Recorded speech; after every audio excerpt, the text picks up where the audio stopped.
My name is Sarah Farley. I'm the co-founder of the Global Knowledge Initiative, and what's happening here today is the final experience in what has been a year of activities as a social innovation lab.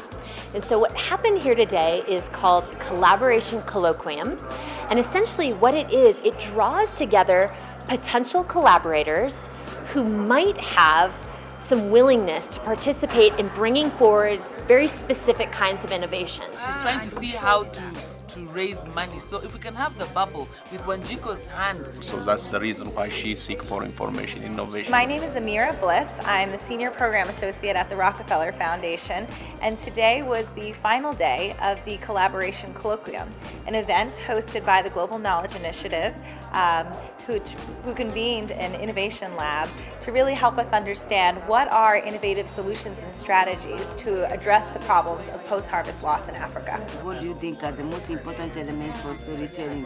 Now you have to come up with a story about now. The Rockefeller Foundation is really interested in discovering innovative solutions to complex challenges. We feel that yesterday's solutions were for yesterday's problems, and that tomorrow's challenges are going to be increasingly complex.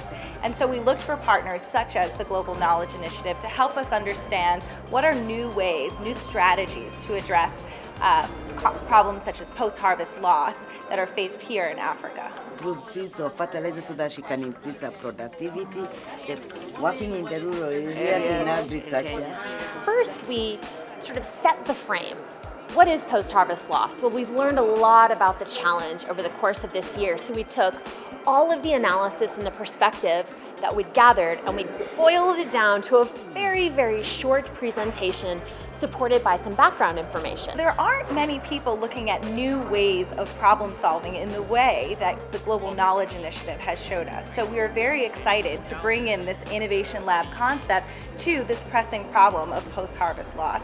There aren't a lot of groups internationally working on complex social problems that are faced here in Africa. And so we're really thrilled to partner with the Global Knowledge Initiative to look at this challenge in a new way. Ultimately, our ideal future is every stakeholder working together to strengthen this pipeline.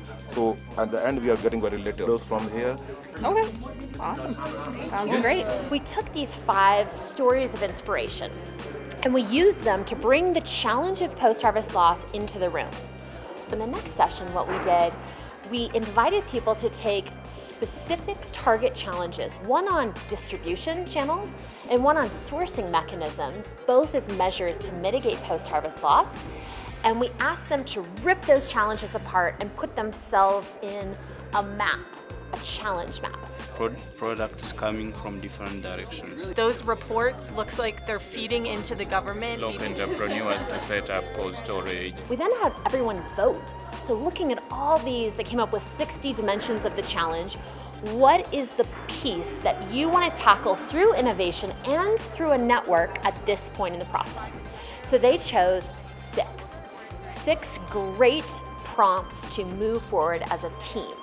So what happened after that was we created these 6 teams. Everyone got to be in a team that really magnified their ability to innovate, contribute to a network and build off their work. One thing that FIDA really needs is to sow her mangoes over a longer period of time. FIDA even now is able to change it to build a more permanent house. Or is there an intermediary in between? Once in their teams, what they were asked to do was essentially come up with what are the key innovations you want to bring to bear to solve this challenge? What needs would they fulfill? Next, we broke them into little pairs inside of their teams, and they got to draw out a story of how this innovation would move from startup to demonstration to scale. Interest of the industry or of the buyer of the process, as well as increase of area and production. They built something called an innovation diffusion curve. We then took all of those 24 innovation diffusion curves and we brought them into integrated innovation landscape. So what's that? That's basically like a place where you can look at a number of innovations and see what's common about them. What do they share in terms of needs? What do they share in terms of resources or partners that they have? So by building that integrated innovation landscape, the teams were able to see how their innovations connected to the single challenge that each team worked on. And so this was happening at 6 separate tables. So by the time they got through that, they had a really crisp, clear idea of how 4 innovations would support their challenge. They can also sort these mangoes and sell it to other markets. They've chosen somebody as sort of a lead age farmer. All of those teams broke up into pairs and they went out on the hunt in the room, and it got really high energy, super dynamic, and they started moving around looking for pairs that might have some resources or some actors that would bring their idea to life. People found new resources that they need for their innovations right there in the room, and that was exactly what we hoped would happen. So once people brought their resources back to their team, they then sort of sorted through them and asked themselves, okay, what does this mean for our innovation? How do we now take this innovation, bind it together with these new resources, and then, very importantly, how do we personalize it? So the last couple parts of this journey were about translating this integrated innovation initiative into a story. Because we can talk about innovation all day, but until it transforms the lives of real people with real challenges, it doesn't matter. What is different about your idea? Agree to it and then have action plans afterwards. So a challenge to that is what sorts of things? It's been really incredible over these past couple of days to think about how different this convening has been from most convenings that I typically go to. You really saw that people were making themselves uncomfortable and thinking about what is possible, what is potentially going to be able to happen, rather than just what are we used to seeing in the field.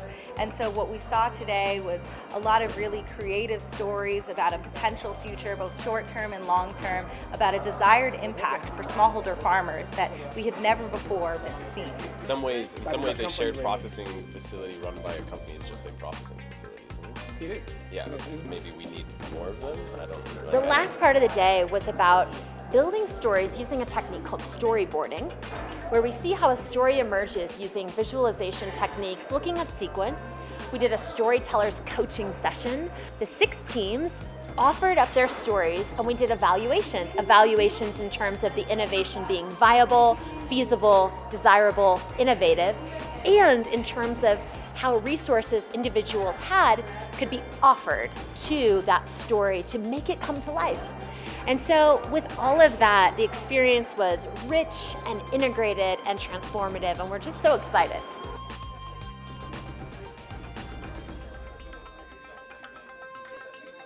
We know that typical research projects or typical convenings aren't going to help us learn in new ways. And so we're really eager to see if this concept of social innovation labs could help us arrive at unique solutions to complex social problems. What they're expected to achieve is to look through all of the innovations possible on post-harvest loss and come down to very clear sets of innovations that snap together, that can be integrated, and run them through the filter of how do they transform the life of a single hero and many heroes at scale. We want to see a Wanjiku whose life is transformed. She goes around and she starts collecting orders from all the street stalls. Securio has a bright future. Government can subsidize this technology in the first few years.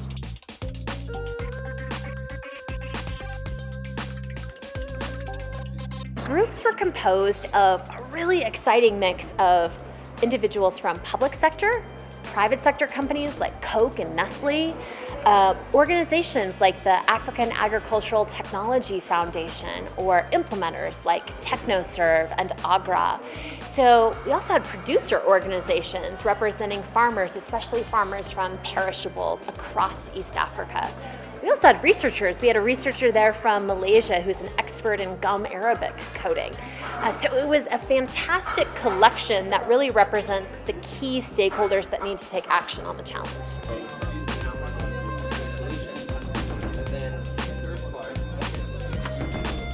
Over the course of this work, we looked at over 590 opportunities and bottlenecks to come to this point in time. So our task is actually, we're almost at the finish line, because the result of what these teams delivered really does tell a story of how these innovations can be integrated in a way that delivers impact.